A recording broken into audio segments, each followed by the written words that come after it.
Buenas tardes, queridos amigos. Estamos nuevamente acá junto a Rodolfo Torres en nuestro programa Al lado de Hashem. Este día vamos a conversar, como todas las semanas, sobre política internacional, sobre todo de Estados Unidos, que sigue siendo la gran potencia mundial, sobre Israel, lo que está pasando y la contingencia política de nuestro país. Hoy día tenemos una gran invitada, una periodista y historiadora, que lo tenemos en la segunda parte del programa y conversaremos temas más de prensa, ideológicos, a ver en qué está la ideología de la derecha, cómo se puede ser un periodista no progre en el día de hoy. Magdalena nos va a contar. ¿Cómo estás, querido Rodolfo? ¿Cómo estuvo esta semana? Muy bien. El miércoles pasado una bella ceremonia. Coméntanos un poco, a ver qué te pareció a ti. Sí, mira, estoy muy bien, estoy muy contento, estoy muy agradecido por dos cosas.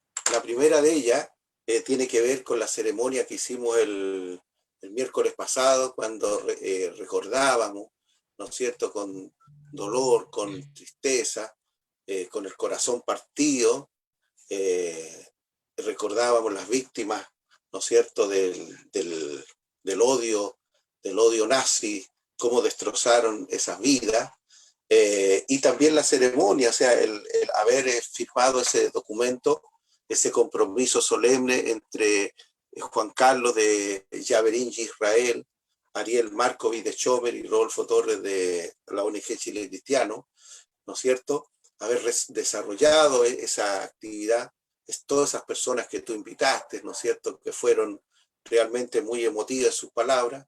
Todo para mí fue una experiencia extraordinaria.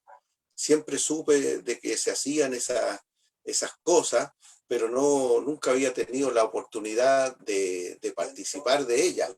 Entonces quedé muy impresionado y agradecido y deseoso, digamos, de hacer esas cosas en todos los años que vengan también por delante. Y lo otro que me tiene contento también y agradecido, porque vemos que no todo es negativo, hay pequeñas luces, ¿no es cierto?, en esta semana.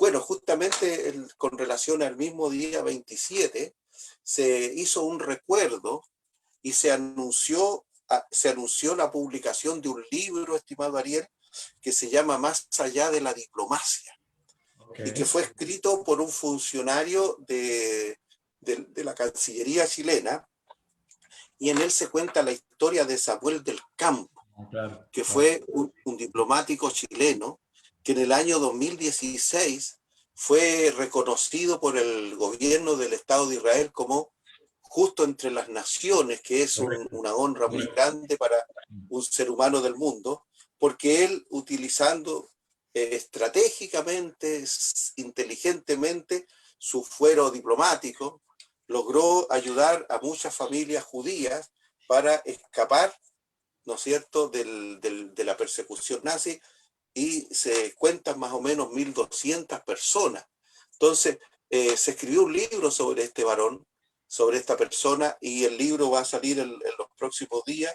Yo realmente quiero apresurarme a conseguirlo, a comprarlo, porque creo que vamos a hacer algunas actividades durante el año y de aquí para adelante para reconocerlo, para destacarlo, porque es necesario hacerlo. Fíjate que él, cuando estaba haciendo estas operaciones, como sabía que estaba en una situación compleja, él escribía a la Cancillería chilena informando esto y pidiendo también orientación, y de acá todo en silencio.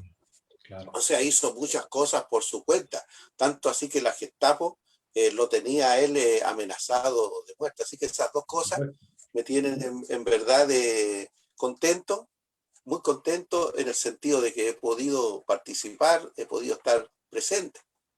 Claro, Samuel ¿cuál es el nombre? Samuel del Campo. Del Campo. Ese es el apellido. Sí, Samuel del Campo, de enero. Es un orgullo como chileno lo que hizo, arriesgó su vida. Los nazis no eran bromas, eran terribles. Si lo hubiesen pillado, seguro que lo hubiesen eliminado. No se estaba con tapujos, ni le interesa la democracia, ni las relaciones. era hombre muerto. O sea, ahí se ve una valentía increíble de salvar la vida de personas que no conocen, porque hoy día es fácil, pero tener el terror nazi es una cosa espantosa, por nada, absolutamente nada. Era amor al prójimo, así como justamente como decía Jesús, el amor al prójimo total son ese tipo de personas que se ven. Oye, y también tuvimos la oportunidad de tener en nuestra ceremonia un representante muy importante del mundo gitano, que era Jorge Bernal, y otras personas. Jorge Bernal, para que sepa, es el presidente del mundo gitano acá en Argentina y uno de los principales líderes en Latinoamérica, que son como 1,5 millones de gitanos, que él más o menos representa. Y pudimos hablar un poco del holocausto también del mundo gitano, que es algo bastante desconocido, pero que poco a poco se está empezando a hablar y a mostrar que fue otra de las grandes víctimas del régimen nazi, ¿no?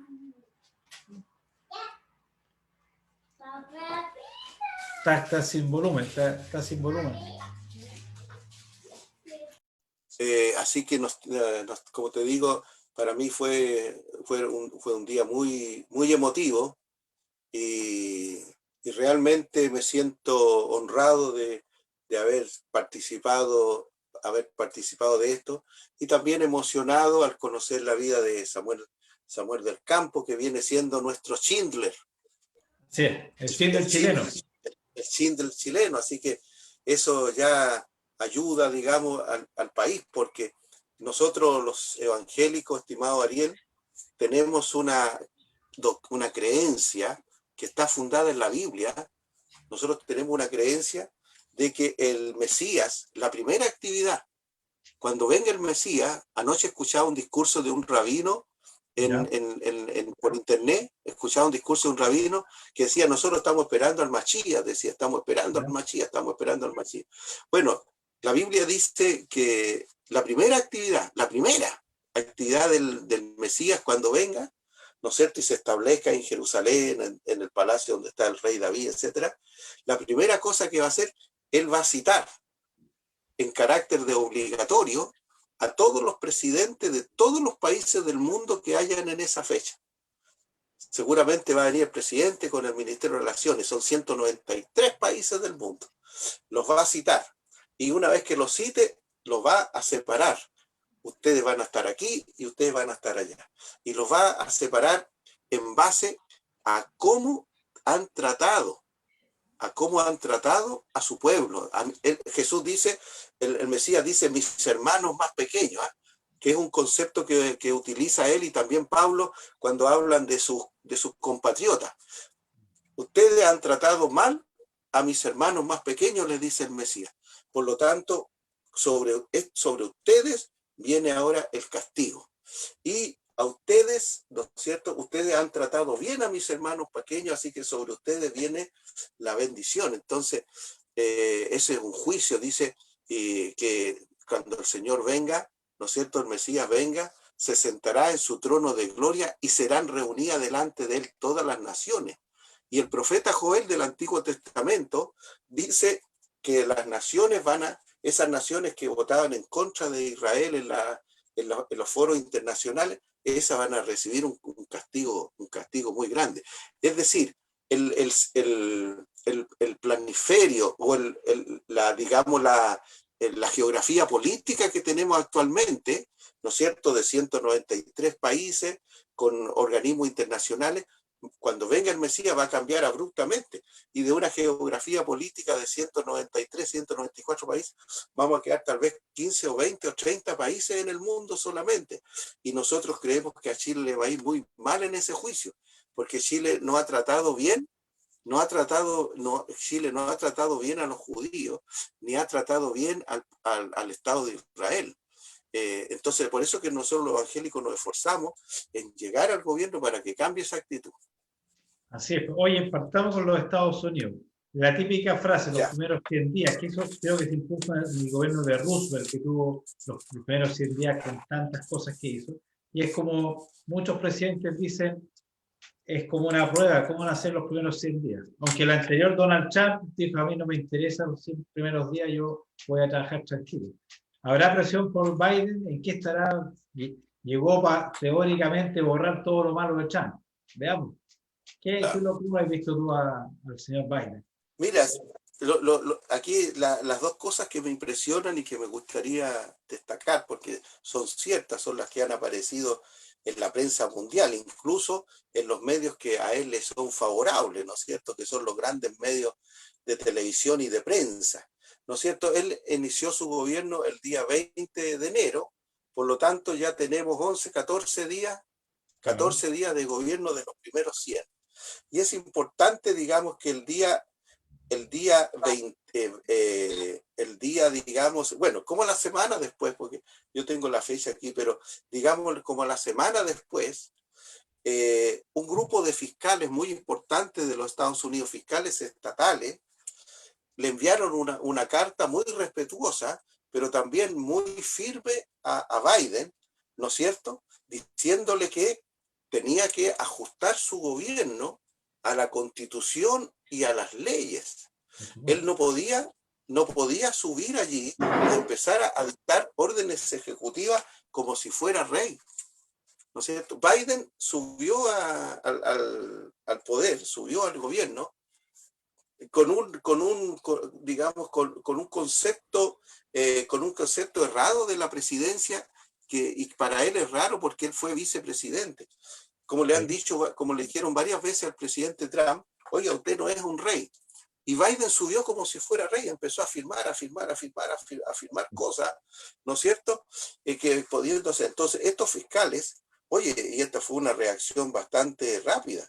La carta fue firmada por 6 fiscales generales y advierten con mucho respeto a la administración Biden de que cualquier acción que pueda exceder su autoridad legal sea inconsistente con principios constitucionales o bien ponga en riesgo las libertades civiles, desencadenará acciones legales por parte de los estados. Ellos dicen, estamos listos para reunirnos con su administración y enseñarles cómo gobernar, cómo tratar los diferentes temas. Pero si usted lo sigue haciendo como lo está haciendo, entonces nosotros vamos a actuar. Y de hecho ya un juez federal actuó, porque el problema del presidente Biden, y se le ha dicho a él, oiga, preocúpese del pueblo norteamericano, el odio a Trump es tan grande que lo único que ha hecho él es tratar de anular todo lo que hizo Trump, Sí, tratar de anular. claro. Él no está pensando en los trabajadores, ¿no es cierto?, allá en Georgia, en Pensilvania, en Texas, que trabajan mucho en el petróleo. Él está pensando, él tiene en la mente a Trump y lo único que quiere es clavarlo como San Sebastián, ¿no es cierto?, con flechas por todos lados. Yo creo que realmente es como dijo un presidente en Chile en una ocasión, el odio nada engendra, solo el amor es fecundo, y el odio hacia Trump es tan grande, etcétera, etcétera. Entonces, yo creo que esto es relevante porque a un hombre que ha estado 47 años en la administración pública, que se le diga esto, o sea, le están prácticamente diciendo, oye, aprende la pega. Te Es raro metiste eso a un porque, trabajo sí, y no como tú sabes hacer. dices, Biden es un tipo con mucha experiencia política, sí, no podemos negar, no es un novato. Ha sido siempre muy central, siempre se ha llevado bien con los demócratas centrales y con los republicanos centrales, y que se le manda esa carta. Y además, hablando lo que está pasando, se está haciendo un juicio para destituir a Donald Trump, siendo que ya no es presidente. Es una cosa, Claro, pareciera que, no sé, están fumando marihuana, que cómo va a destituir a un presidente que no está en funciones. O sea, claro. si eso, si eso es constitucional en Estados Unidos, está pasando algo raro, porque ¿cómo puede llegar a esto? Oye, ya no está en el mando, pero hagamos un juicio para destituir. O sea, como tú dices, el odio lo está empezando a enseguecer. Y eso, bueno, no es nada Exacto. bueno en los norteamericanos.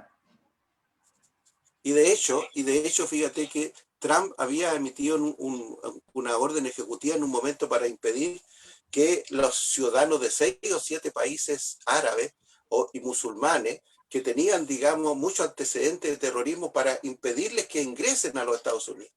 Bueno, lo primero que hace Biden es eliminar esa orden ejecutiva y hacer una al contrario, o sea, de esos 6 o 7 países vengan todos los que quieran.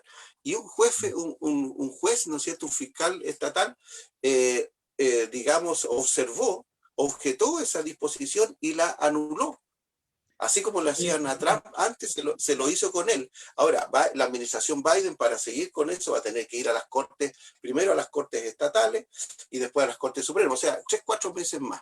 ¿Me entiendes tú? Oye, Y ya estos fiscales le dijeron, si sigue así, le vamos a empezar a anular cada orden. O sea, esto es lo que yo interpreto. Cada orden ejecutiva suya la vamos a parar. La vamos a parar, porque usted tiene que ajustarse a la ley. Oye, y está que a uno le pasando. digan eso, a un profesional le digan eso prácticamente a los 6, 7 días de trabajo, oye, usted es un tonto, un ignorante, o sea, ¿qué tipo de profesional es? O sea, ¿qué experiencia tuvo? ¿Qué es lo que hizo cuando...? O sea, está pasando lo que tú comentaste, que tú, me acuerdo, dijiste bien, que crees que los primeros días va a ser un odio de cerrar todo lo que hizo Trump, sin pensar si es bueno, malo, si es legal o ilegal. Está pasando más o menos lo que tú predijiste. Yo me acuerdo la semana pasada o la antepasada, pero tú crees que después se van a calmar, ¿no? Deberían calmarse los años, no pueden ser tan, o sea, tan tarados para todo lo que haga Trump, sea bueno o malo, hay que eliminarlo. No creo, ¿no? Esperemos que no. Claro, bueno, los demócratas han demostrado durante esta, porque apenas Trump sube, ellos quisieron destituirlo de inmediato prácticamente, si estuvieron con la trama rusa cuánto tiempo. Y fíjate que algo muy curioso, hay un abogado que era entiendo yo, del FBI, que para acusar a Trump, él distorsionó, él corrigió, rectificó un correo electrónico de Trump, ¿no es cierto? Y fue la base para acusarlo. Y resulta que al fulano es como que aquí en Chile ya, oiga, usted tiene que ir a dar una charla, charlas éticas a las personas de allá del sur, por ejemplo. Yo creo que una cosa así como la que hizo este abogado merecería mi juicio, porque bueno, no lo hizo un ciudadano, lo hizo un abogado, ¿no es cierto? Y en Estados Unidos esa cuestión es muy complicada. Ese fulano, a mi juicio, debería ser como Snowden, ¿no es cierto? Que mostró desclasificó algunas cosas secretas de la CIA, etcétera, etcétera. Debería estar de por vida en la cárcel un fulano que hace así. Entonces, bueno, el asunto del juicio empieza el lunes, eso es otra cosa, pero evaluando a Biden, a mí me daría vergüenza que a 6 días, 5 días de llevar trabajando, me hagan una advertencia a mí, oiga, ¿usted es tonto o qué? ¿O se hace?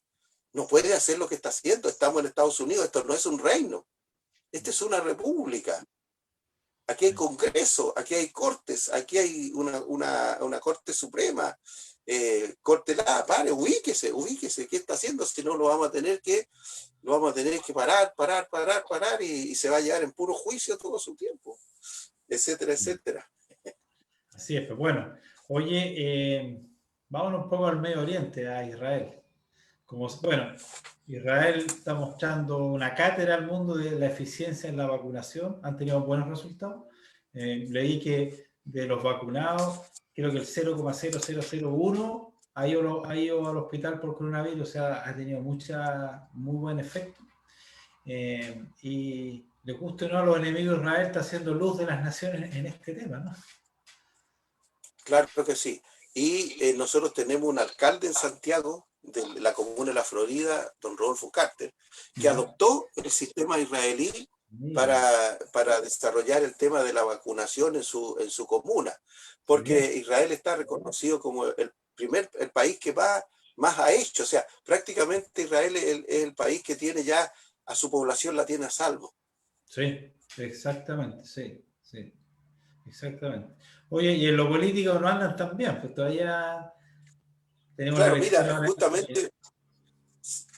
justamente por este tema del odio, porque en este momento la ideología de Biden y de los demócratas es el odio a Trump, nada más.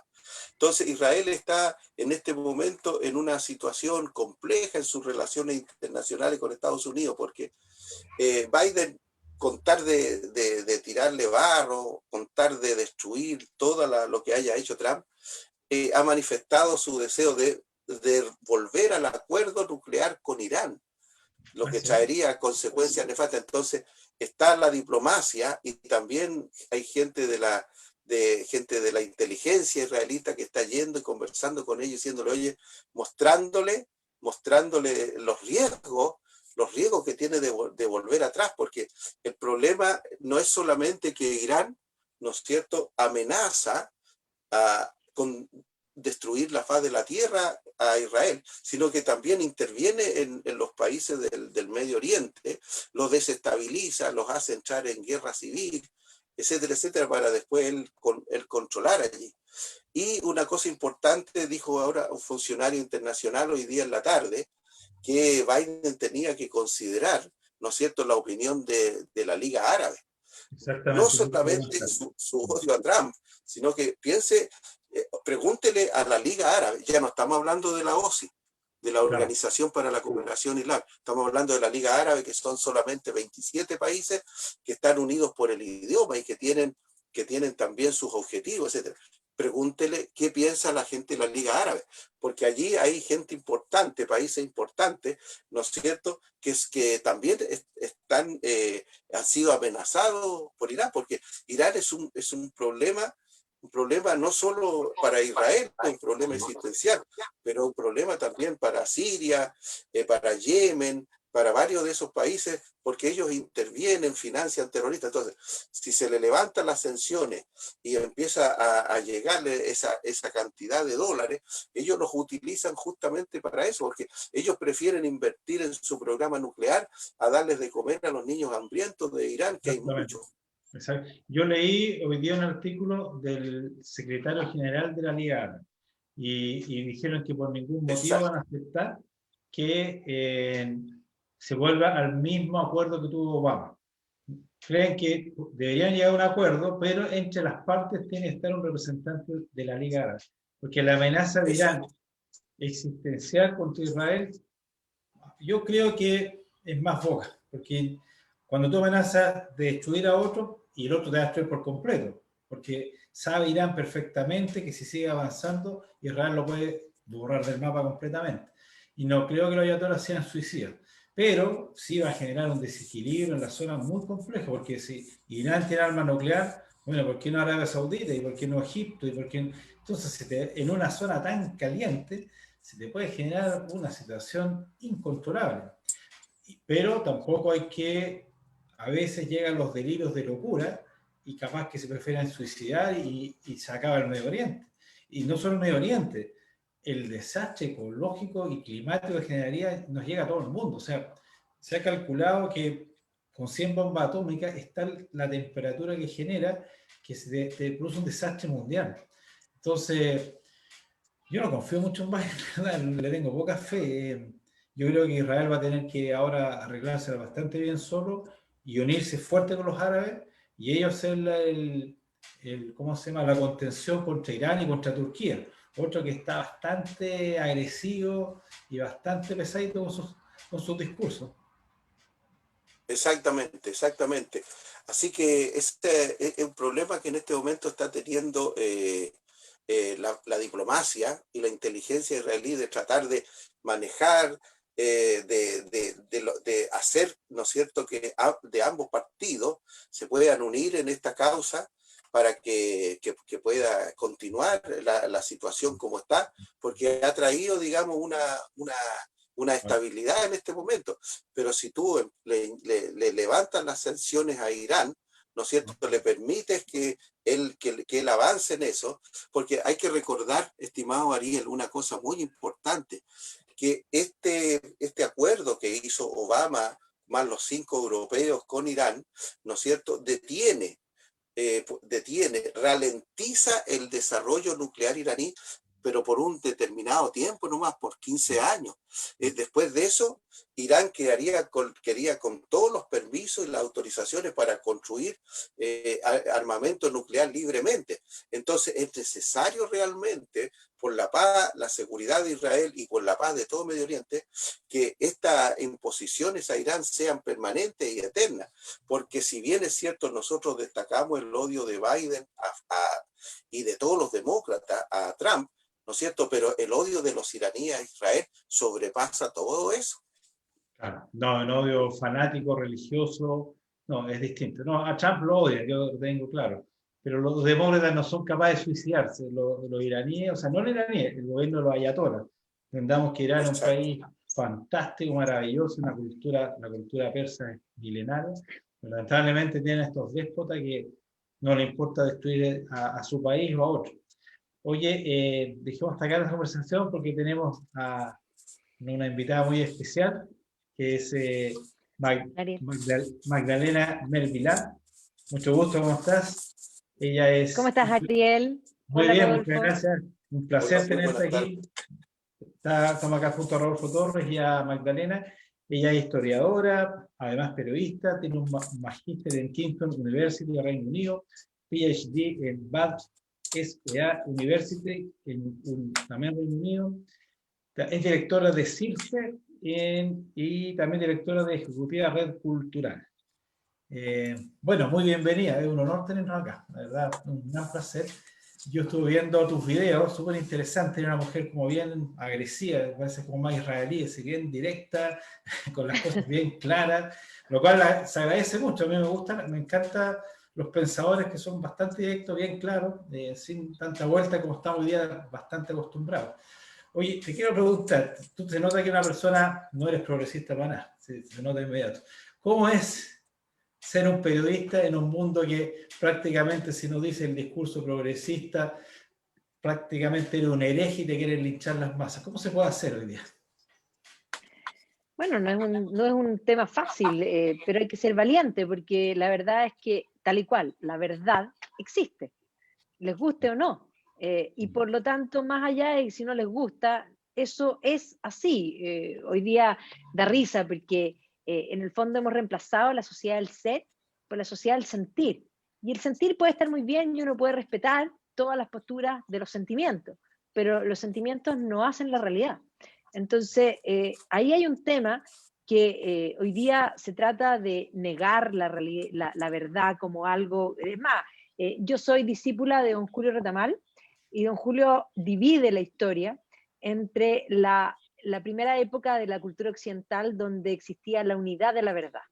Luego va a venir la división de la fe y la razón y él habla de la diversidad de la verdad. Y de Kant en adelante él habla de la imposibilidad de la verdad. Y en el mundo moderno lo que existe es la indeseabilidad de la verdad. Y básicamente la verdad es lo que explica, la postura en relación a la verdad explica el desarrollo del entender humano hasta el día de hoy. Y por más que tú no desees que las cosas sean de un modo, la objetividad existe. Y más allá de los deseos subjetivos, yo siempre extremo el argumento, pero si yo me siento, da lo mismo que, porque esto es extrapolable al sexo, a la edad, porque yo por más que yo me sienta que estoy igual que cuando tenía 15, y me puedo sentir igual, pero la evidencia es que no estoy igual. Sin duda algo en mí se ha mantenido, por eso soy la misma. Pero si yo sintiera que tengo 15 y quisiera que todos reconozcan que yo tengo 15 y que mi carnet dijese que yo tengo 15, por lo tanto, si yo me meto con alguien mucho menor que yo, no sería pedófilo. Claro, No sería pedofilia. claro. Obvio que no. Pues entonces, ¿qué pasa si tú, Ariel, dices que te sientes que tienes 6 años y Claro, quieres ir al jardín infantil?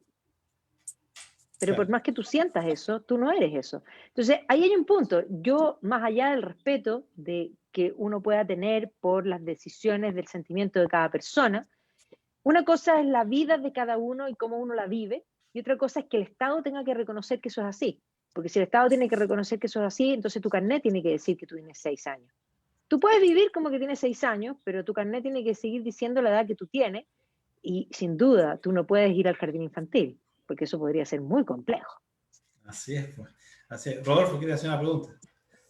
Sí, no, a mí me impresiona mucho lo que está diciendo y me marcó una de sus primeras frases en los sentimientos no hacen la realidad. Y ese es un ataque, es un misil directo al corazón, no solo de la ideología de género, como se le llama, sino del progresismo en general, porque el progresismo justamente lo que está promoviendo, lo que está empujando por tener es una democracia de sentimientos, ¿no es cierto? Con todo eso, así que me impresiona mucho eso y la pregunta es si cree que en definitiva el progresismo con su democracia del sentimiento, ¿no es cierto?, finalmente logrará imponerse toda vez, ¿no es cierto?, que cuenta con todos los países progresistas de Europa, que cuenta con las grandes tecnológicas, apoyando con todo este discurso y negando que el discurso conservador siquiera se mencione, ¿no es cierto? Las grandes cadenas de televisión, la prensa escrita, por supuesto ya online, si cree que sea posible,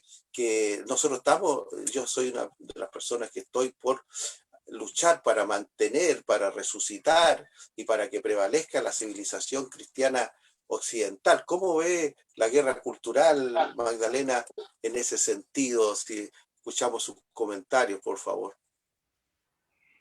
Al primero, quien dijo que iba a ser fácil. Nunca ha sido fácil. Es más, tal vez yo estoy muy alimentada del mundo, podríamos decir, europeo precristiano. Yo me he alimentado muchísimo de todo el mundo mítico, del mundo germano, del mundo heroico, que tiene que ver precisamente con el mismo drama que estamos viviendo hoy día, pero en otras dimensiones. O sea, cuando tú piensas, voy a extrapolarte y te voy a llevar a algo nada que ver, pero te voy a llevar, por ejemplo, a El Anillo de los Nibelungos, la saga de los Volsungos. Tú encuentras a un Sigurd que enfrenta a un Fafnir. ¿Y quién es Fafnir? Fafnir es un dragón. Pregunta, ¿esa es una batalla igual? No, no es una batalla igual. Pero eso requiere un espíritu heroico. Yo creo que a nuestra civilización lo que le falta es heroísmo. Es precisamente heroísmo, entender que, así como uno puede tener muy claro que quiere cambiar, uno tiene que tener más claro qué quiere conservar y por qué lo quiere conservar. Y lo que implica el espíritu heroico es aquello que caracteriza a los héroes, que están dispuestos a dar la vida por aquello que es importante. Y ese es el verdadero amor. El amor implica estar dispuesto a dar la vida, y el amor a la verdad implica eso. Pero el amor a una persona también. El verdadero amor no es ese que de alguna manera se encanta con lo físico de alguien, sino que el verdadero amor está dispuesto a salir de uno y a entregarse al otro al punto de dar la vida. Y esto no lo digo yo, no lo dice, esto lo ha dicho toda la humanidad. O sea, si tú te vas a Shakespeare, vas a encontrar eso. Pero si tú te vas a Homero, vas a encontrar lo mismo. Y por lo tanto, no es el mundo cristiano, es la humanidad que entiende eso como un valor. Ahora, nunca ha sido fácil. Lo heroico nunca ha sido fácil. Y el mal siempre ha estado presente. Y el mal nunca ha sido algo pequeño. Por algo existen los dragones en todas las culturas. Y los dragones representan un gran mal que son difíciles de eliminar. Ojo, un dragón tiene coraza impenetrable. Solo puede ser eliminado en un solo lugar. Exactamente igual que lo que nos está pasando hoy día. Oye, interesante eso lo que hablas de la valentía.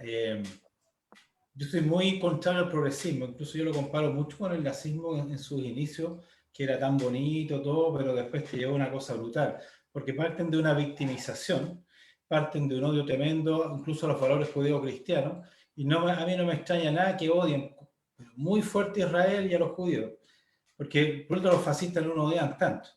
En ese aspecto, ¿qué pasa con la derecha? ¿Qué ideología tiene? Se ve tan acorralada, tan...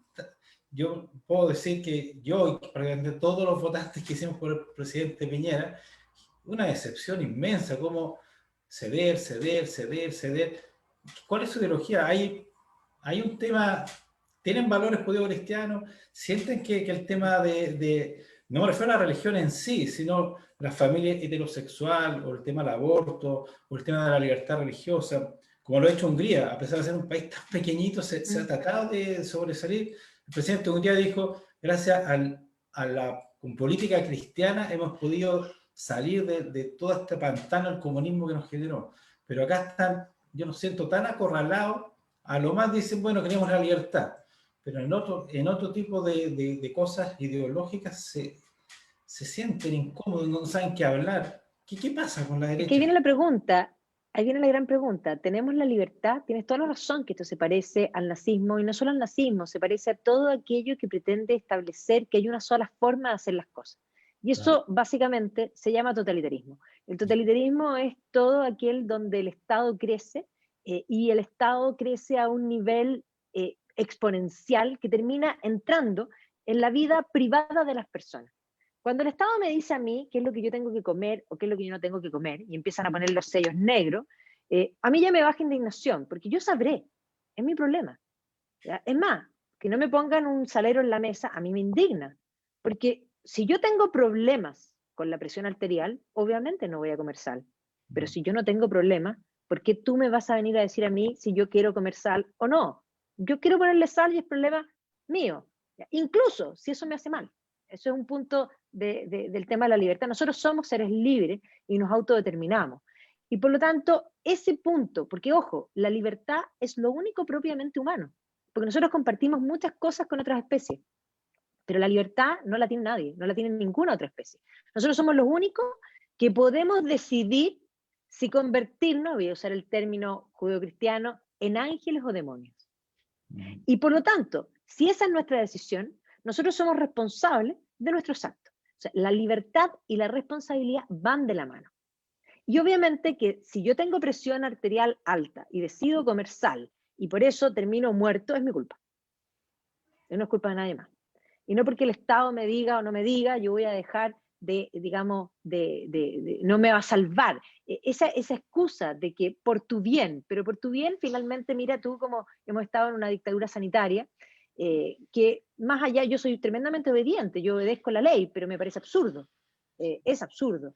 Es absurdo que se tenga que poner esta dicotomía si es la salud o si es la economía, y entendamos que va de la mano, porque no nos vamos a morir de pandemia, nos vamos a morir porque finalmente cuánta gente va a quebrar, cuántos sueños se van a mermar, cuántas enfermedades se van a gatillar por la falta económica que eso implica. Entonces, cuando el Estado se mete más allá de lo que corresponde, tenemos un problema.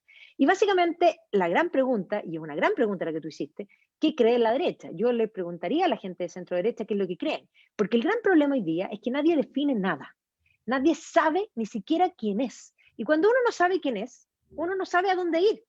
Porque primero la gran pregunta filosófica del ser humano es ¿quién soy? ¿Quién soy? Bueno, yo soy Magdalena Mervilá, hija de Arnaldo Mervilá, que ha recibido una visión de mundo. Y eso me hace a mí. Yo no nací hoy día así como una estrella fugaz que caí en este mundo. O sea, tengo un bagaje intelectual y valórico que trae mi familia, pero mi cultura también. Entonces, la cultura, ¿de cuándo viene? Es ancestral. Yo entiendo que una nación no es solamente los que habitan hoy día, sino que los que habitaron ayer, los que van a habitar mañana. Y estoy cierta que para ser democrático hay que, además, ser tradicionalista, porque la tradición es la democracia de los muertos. Esos que no están ahí para poner su voz, pero que siguen estando, porque yo soy parte de lo que ellos fueron antes. Y por lo tanto, ahí viene el gran punto. La identidad no es simplemente quién soy yo. Yo soy un bagaje de muchas cosas. Entonces, la gran pregunta que habría que hacerle a la centro derecha es ¿quiénes son? Pero ellos no saben quiénes son. Y dentro de la derecha hay gente que se define de derecha y que no es de derecha. Y dentro de la izquierda hay gente que se define de izquierda y que no es de izquierda. Porque ahí viene la pregunta, ¿qué define a la derecha y la izquierda? Y ahí está el punto. Mientras más Estado y menos individuo haya, más a la izquierda se está.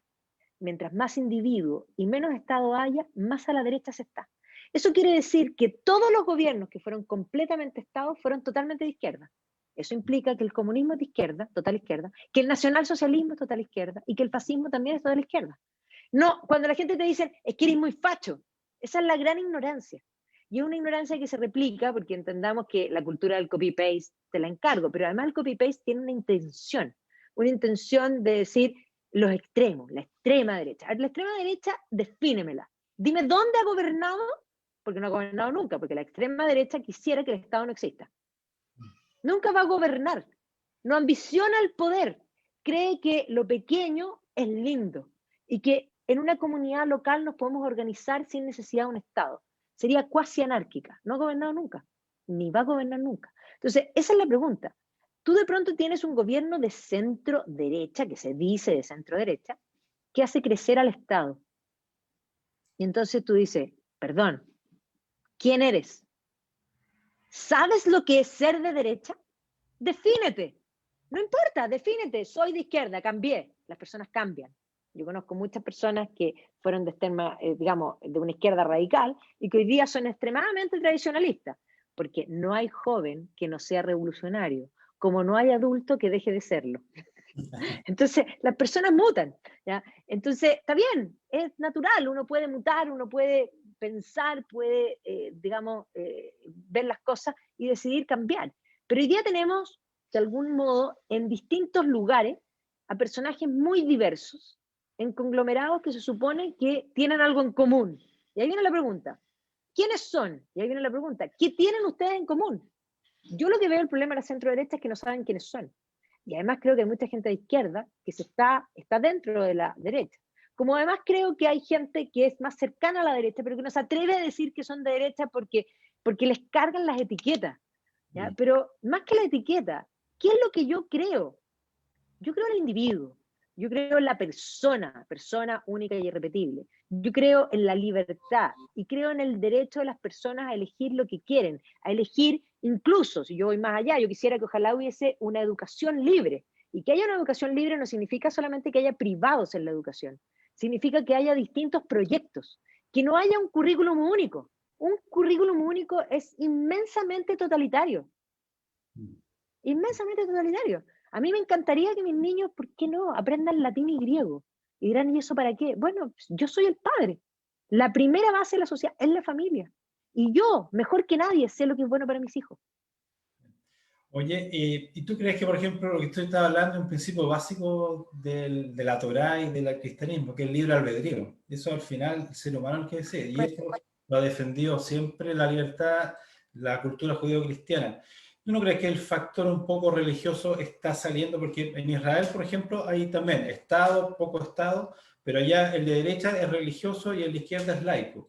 Y por ejemplo, si uno ve al presidente Donald Trump, él se definía un cristiano, incluso salía con la Biblia, o el caso Bolsonaro, o el caso también del presidente de Hungría, están diciendo, mira, nosotros somos cristianos y la Biblia no es que vamos a ser un estado teológico, obviamente, pero es un libro muy importante, está lleno de sabiduría y es parte de nuestra sociedad. O sea, negar eso es algo absurdo. Y si uno ve en la violencia que hubo, que no fue ni un estallido social, cosa brutal, se quemaron iglesias, hay un ataque fuerte hacia el cristianismo también, Pedro.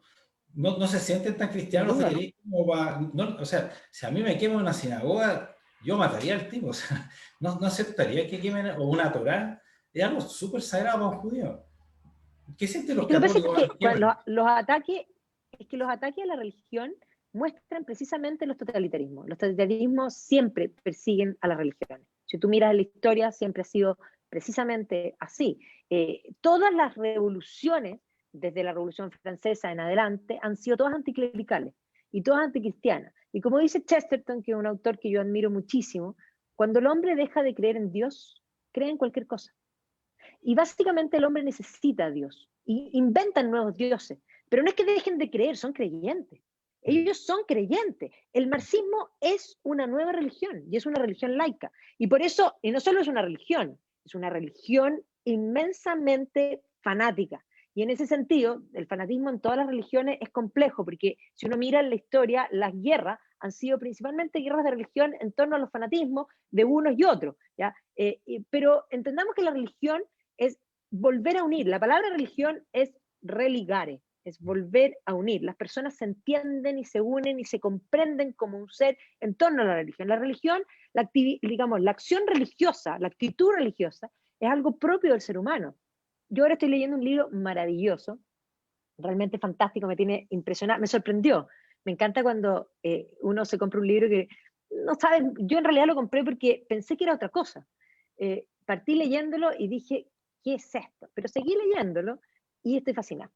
Y básicamente comprendamos que la actitud religiosa está desde los primeros tiempos. El libro que estoy leyendo se llama tal y cual, en el fondo, el fuego secreto de los filósofos. Y se llama es una historia de la imaginación. Y que tiene que ver con la cultura, digamos, muy previo incluso a los monoteísmos, el mundo politeísta. Y nosotros hoy día, incluso dentro de las religiones monoteístas, tenemos muchas cosas en común con esa actitud. Es una actitud religiosa. Y entendamos que es incluso creer, y aquí viene el punto, en la trascendencia. Lo que ha sucedido hoy día es que esta nueva religión laica, que es el marxismo, cree en la inmanencia. Todo se acaba aquí. Y en el momento en que tú crees en la inmanencia, el concepto de persona humana única y irrepetible ya da lo mismo. Porque ¿por qué la persona que tiene una máscara y que somos todos distintos, de hecho somos distintos, cuando insisten en la igualdad no existe. La única igualdad que existe es la igualdad ante la ley, que está establecida, ¿ya? Y si es que existe, yo pongo serias dudas al respecto, pero se supone que eso podría existir. Pero es la única igualdad deseable, porque el resto de las igualdades no son deseables. Pero además ellos ponen el foco en la igualdad material, como si lo material fuera lo más importante, porque básicamente se quedan en lo inmanente. Eso es lo único que importa. Y entendamos que el ser humano es, en el fondo, y si tú te vas a Aristóteles habla que tenemos en el fondo una naturaleza que es racional y que va más allá.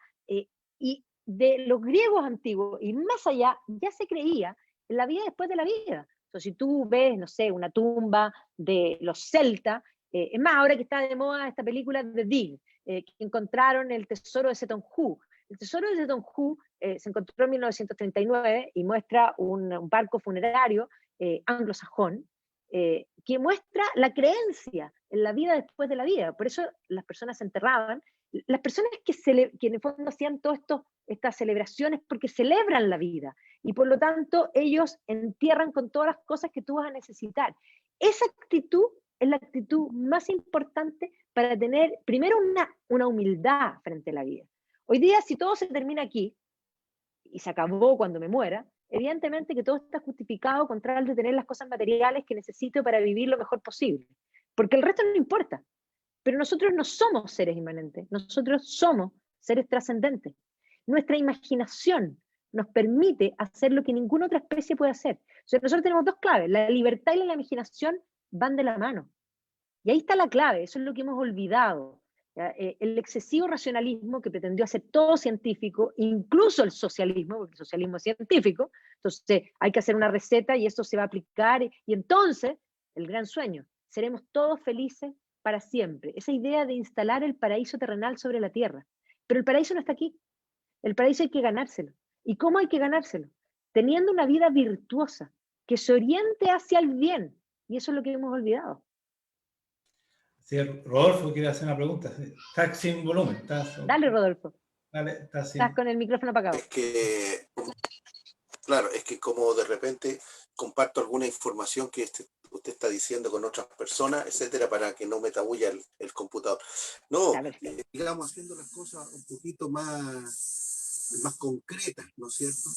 ¿Cómo piensa, estimada Magdalena, que en definitiva va a terminar esta guerra cultural, ¿no es cierto?, entre el progresismo y la civilización cristiana occidental, cuando las personas que estamos a este lado, como usted dijo, mucha gente de derecha no sabe quién es, y si lo sabe, desconoce su identidad, ¿no es cierto?, y no está haciendo nada para enfrentar al enemigo, que en este caso el enemigo cultural.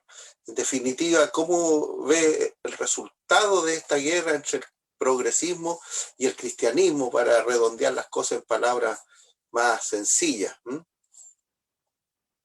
¿Vamos a perder? ¿Quién va a ganar? No, el resultado es incierto. ¿O va a ser comunista, como dijo Pinochet? No, a ver, el resultado es es que incierto, estaba acordándome. pero claro está. Dale. No, adelante. Adelante. Sí, no, es que me estaba Adelante, por favor. Ya, no, es que estamos con un delay, entonces parece que yo te escucho cuando tú no me escuchas y así, bueno. Pero lo que digo es que el resultado es incierto, pero yo soy muy tolkiana. Tolkien es un autor maravilloso que se inspira en todo este mundo nórdico, anglosajón, heroico, y que escribe la mejor epopeya y la mejor novela, sin duda, que no es una novela, es una epopeya, del siglo XX, que es El Señor de los Anillos. Y ahí hay muchas lecciones muy importantes, porque él define la vida completa como the long defeat, la larga derrota. Y precisamente la vida es la larga derrota.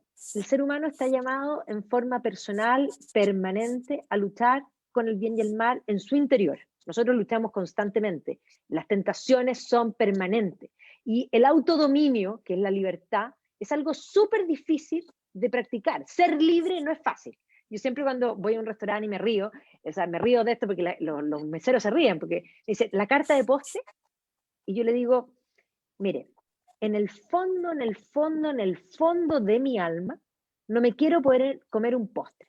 Y como quiero ser libre a lo que realmente quiero, que es no comerme un postre, tráigame un café. Y me quedan mirando con cara de, ¿cómo? Porque yo sé que si me traen la carta de postre y empiezo a ver, voy a pedir un postre que me voy a comer, que no me quiero comer. Y después de que me lo coma, me voy a arrepentir. Y me voy a odiar porque voy a decir, no fuiste capaz. Y esa es la verdad. Entonces, nosotros tenemos que aprender a autorregularnos. Y eso es algo que nuestra sociedad no lo tiene claro para nada. Aquí nos encanta que nos digan qué tenemos que hacer. Cuando tenemos súper claro qué es lo que tenemos que hacer. O sea, en el marco de la pandemia, tenemos que guardarnos. No solo tenemos que guardarnos, sino que tenemos que intentar reunirlo lo menos posible. Si cada uno hiciera eso, no sería necesario poner ninguna norma. Pero no lo hacen. Porque básicamente entendamos que todos los gordos que andan paseando por ahí no son gordos porque quieran ser gordos. Son gordos porque no han sido capaces de cerrar la boca. Porque ser libre es súper difícil. Porque ser libre implica decir que no muchas más veces que decir que sí. Es ser dueño de uno mismo. Entonces, esta batalla del bien y el mal interna es difícil. Ahora, la externa también es muy difícil. Nadie dijo que iba a ser fácil. ¿Quién dijo que iba a ser fácil? En un mundo que ser creyente ya es como mal visto. Los que son creyentes a veces tienen vergüenza de decir que son creyentes. Y es más, cuando les dicen, ¿cómo? ¿Tú eres creyente? Vaya a misa. Como diciendo, ¿pero cómo? Vaya a misa. O sea, yo pensé que eras alguien inteligente. O sea, hoy día esa idea de que para ser inteligente hay que ser agnóstico, ojalá ateo, y apegado a la ciencia, como una nueva religión, porque en el fondo lo que no se dan cuenta es que son religiosos igual, porque el hombre cuando deja de creer en Dios cree en otra cosa, pero convierte la ciencia en su religión, y su vida se centra en eso. Y recién cuando están a las puertas de la muerte, se dan cuenta de que eso no era lo importante, porque ahí se dan cuenta de que no son inmanentes, no necesariamente son inmanentes. ¿Cuántos han vivido de ese modo? El más admirado por mí es Oscar Wilde, que vivió una vida disipada del pecado profundo, profundo. Hizo todo lo que no hay que hacer, pero en el lecho de muerte se convirtió al cristianismo. ¿Por qué? Así como decían estos románticos de la oscuridad, Oscar Wilde, Baudelaire y todos estos Flaubert, ¿no es cierto?, del siglo XIX. Era en el fondo o la pistola, la muerte, digamos, suicidarse, o la cruz. Varios de ellos se hicieron monjes. Porque al final de la vida uno se da cuenta de que ese es el punto. O sea, llega un minuto en que el sentido de la vida, porque ¿cuándo nos importa el sentido de la vida? Cuando estamos al final de la vida. Y por eso los jóvenes son revolucionarios, pero los que van creciendo no. Entonces, la batalla no es fácil, pero lo que hay que hacer es pelear una batalla cultural en la educación. Lo que hay que hacer es volver a reformar a las personas. Hay que volver a formarlos en filosofía. ¿Por qué no hay filosofía en los colegios? Porque hay un interés de que no la haya. Porque hay un interés de que no entiendan de qué se trata realmente ser libre. Porque hay un interés de que no entiendan lo que es el concepto de persona humana única y irrepetible. Hay un interés de redefinir las cosas y llamar, en el fondo, que no hay persona. ¿Cuándo hay persona? Y viene la discusión.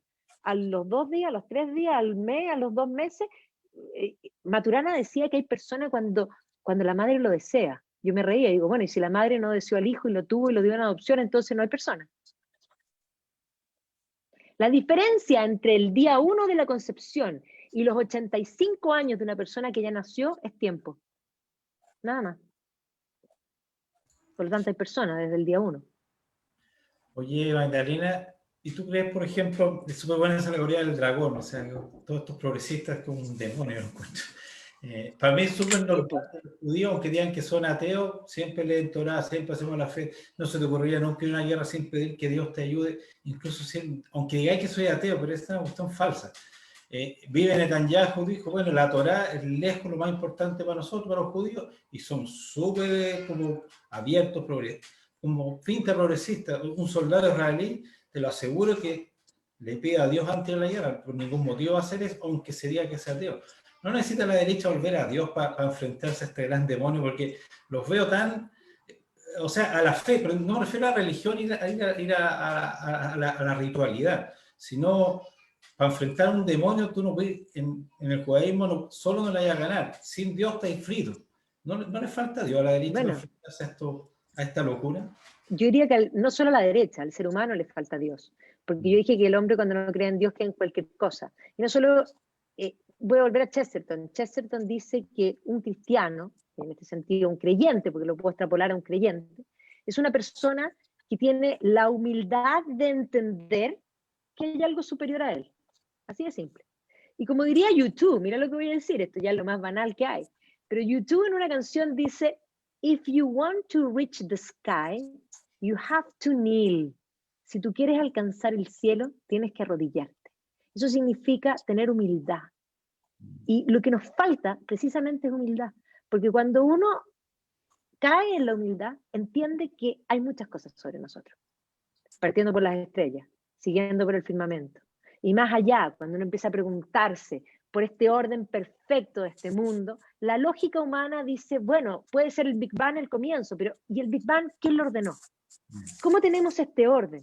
Y así como Santo Tomás de Aquino llegaba a la prueba de la existencia de Dios racionalmente, y las pruebas son magníficas, y no faltan a nada en la lógica, a nada, porque tú dices, el motor inmóvil, ya, toda cosa que se mueve es movida por otro, y eso es movido por otro, eso es movido por otro, y vas a llegar a un momento en que tiene que haber un motor que es inmóvil, o la causa encausada, todo tiene una causa, si tú vas hacia atrás, tú eres causa, o sea, tú eres consecuencia de tus padres, y sigue para atrás, sigue para atrás, sigue para atrás, sigue para atrás, sigue para atrás, y vas a llegar a un momento en que tiene que haber una causa encausada. Ahora, eso les carga porque la lógica les carga. Odian la filosofía, porque precisamente la filosofía devela lo irracional, que es lo que propone. Entonces, lo que hay que hacer para combatir esto es formarse primero en filosofía, tener buenos argumentos, y tratar de hacer las cosas inteligentes como lo hacen ellos. Nosotros somos generalmente, o más bien pensando en la derecha, es inmensamente práctica. La derecha trabaja para tener el pan de cada día en su casa y puede ser más, pero con eso están tranquilos. Pero entendamos que la planilla Excel no es la vida. Nosotros necesitamos construir un relato heroico, que efectivamente sea como la arenga. Piensa tú cuando Shakespeare pone las palabras de Enrique V, dice, we few, we happy few, we band of brothers. Se iban a enfrentar en la batalla de Agincourt. Eran los ingleses mucho menos que los franceses. Iban a perder de todas maneras. Pero ese relato heroico cambió todo. Eso necesitamos. Necesitamos heroísmo. Necesitamos arenga. Necesitamos convicción. Y para eso hay que saber quiénes somos primero. ¿Cómo parece tu celular? No, el celular de Rodolfo, al parecer. Algo le suena a él. Sí. Ahí está. Ahí sí. Quiero hacer estamos ya casi terminando la hora. Rodolfo, ¿quieres hacer una pregunta más para ir cerrando? Está sin audio. Está sin audio. Que lo apago para explicarle a la persona que estaba en esto. Sí, bueno, me impresiona mucho lo que dice. Yo escucho mucho, probablemente es amiga suya, Vanessa Kaiser, y Axel también los escucho mucho. En sus videos que graban también asisto a muchas de las conferencias cuando antes no había pandemia ni estallido delictual ahí en la sede de la fundación, etcétera, etcétera. Me gusta mucho la filosofía, pero soy un poco más práctico en el sentido. O sea, para mí el progresismo, Biden, el cristianismo, Trump, ¿no es cierto? En ese sentido, si podemos colocar así las cosas como en blanco y negro, ¿cuál cree que va a ser la ideología, el espíritu que va a reinar en esta nueva constitución, que afortunadamente la anuncian para 30 o 40 años nomás? Porque yo como evangélico aspiro a tener una constitución cristiana, bueno, de 50 años más para adelante. O sea, a ver, si uno fuera anglosajón, los ingleses escribieron en 1215 la Carta Magna y todavía está vigente, porque lo que era válido en 1215 es válido hoy día. Y por eso te cité a Shakespeare y a Homero. Homero, la Ilíada, La Ilíada, un libro inmensamente pagano, lo tengo aquí porque estoy haciendo ahora un curso de esto. Es un libro lleno de valores, donde efectivamente parte diciendo que se va a cumplir la voluntad de Zeus. Entonces ahí viene mi pregunta, más allá de lo que nosotros hagamos o no hagamos. Yo sí creo que lo que se va a cumplir es la voluntad de Dios. Y también tengo certeza que el bien siempre gana, pero la batalla y la lucha no es fácil, ni es corta. Tal vez nosotros no lo vamos a ver. ¿Qué creo yo de la Constitución? Creo que va a salir un mamarracho, de todas maneras. 155 personas poniéndose de acuerdo, va a ser además rodeado, porque ya dijeron que van a rodear a la Asamblea, no va a ser fácil. ¿Cuánto se va a poder defender? Ojalá lo más posible. Pero lo que te doy firmado es que no va a haber plebiscito de salida. Y por lo tanto va a llegar un momento en que va a haber que pelearla. Está claro que hay que pelearla. Yo, en más, no fui a constituyente porque mi propia familia no quiso que yo fuera. Y tienen razón. Y tienen razón. Yo habría ido en un minuto, es más, lo pensé largamente, pero mi familia está primero. Y sí, mi familia está primero. Y por lo tanto ellos no quieren que vaya porque no es yo ir sola. Esto va a ser tremendamente violento. En todos los sentidos. Físico también. Y por lo tanto, tú no vas solo. Va a ser complejo. Va a ser muy complejo.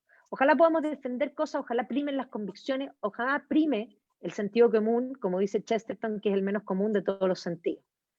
Ahora, que quede lo menos mal posible, y ojalá se pueda salvar el país, pero no es una batalla que la vamos a ganar de inmediato, probablemente va a venir en el fondo el deterioro, habrá que tocar el fondo, porque hay veces que hay que tocar el fondo, y cuando uno toca el fondo empieza a mirar a las estrellas, como diría Oscar Wilde, todos estamos en el charco, solo que a veces algunos miramos las estrellas, y a veces para mirar las estrellas hay que caer al charco. Pero yo creo que la tendencia se va a dar vuelta. El punto está en si lo vamos a ver nosotros. Sí, es un panorama complejo, como tú dices esto. Yo tengo otra visión. Yo desde que viví mucho en Israel, trabajé en África. Para mí el tema, las sociedades alejadas de Dios siempre les va mal. O sea, y no un tema solo religioso. Yo no voy a la sinagoga, no soy un tipo que pasa rezando, pero un tema no sé, del amor hacia el prójimo, hay ciertas convicciones. Yo creo que sobre todo la derecha se fue ateizando. Este país es súper ateo. Yo no encuentro, a mí me cuesta mucho hablar con gente de fe. Solamente ahora que conocí a los evangélicos empecé como a acordarme como en Israel gente de fe, pero está muy alejado, es muy bueno, y no me extraña nada que esté en este campo, ¿no? O sea, era cosa de cajón nomás.